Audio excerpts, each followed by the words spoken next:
Пуфуши Мей. Тоалетна постелка за кот. Инструкции за употреба.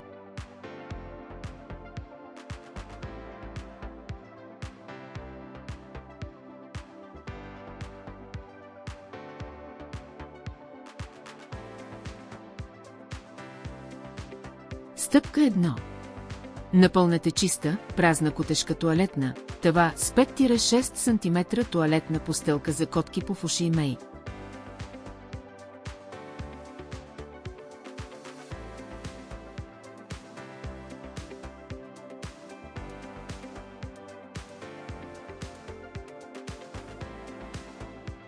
За да осигурите достатъчно дълбочина за лъпане и покриване.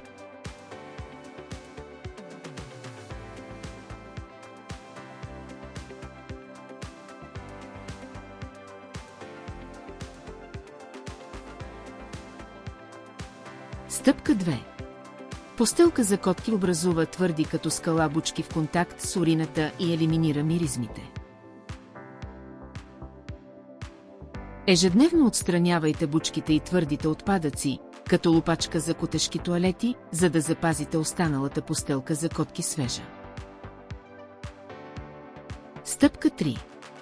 Винаги допълвайте котешката тоалетна с постелка за котки Пуфуши Мей, за да замените това, което сте изгребвали, и поддържайте дълбочина от 5-6 см, първоначално ниво.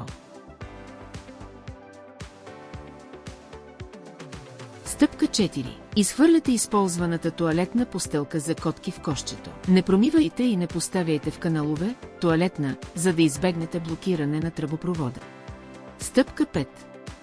Котешката тоалетна трябва редовно да се изпразва напълно и да се измива с топла вода и мек разтвор на домакински дезинфектант.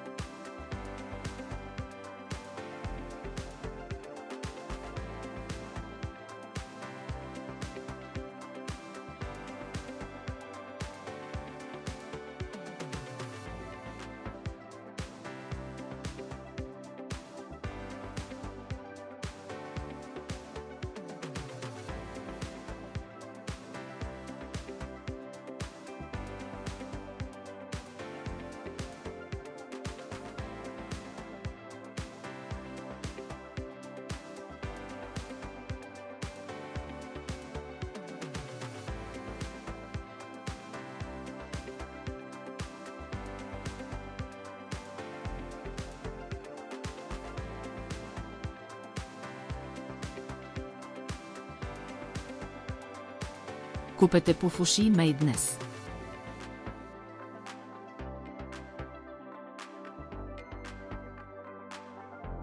Пуфуши Мей. За нашите пухкави приятели.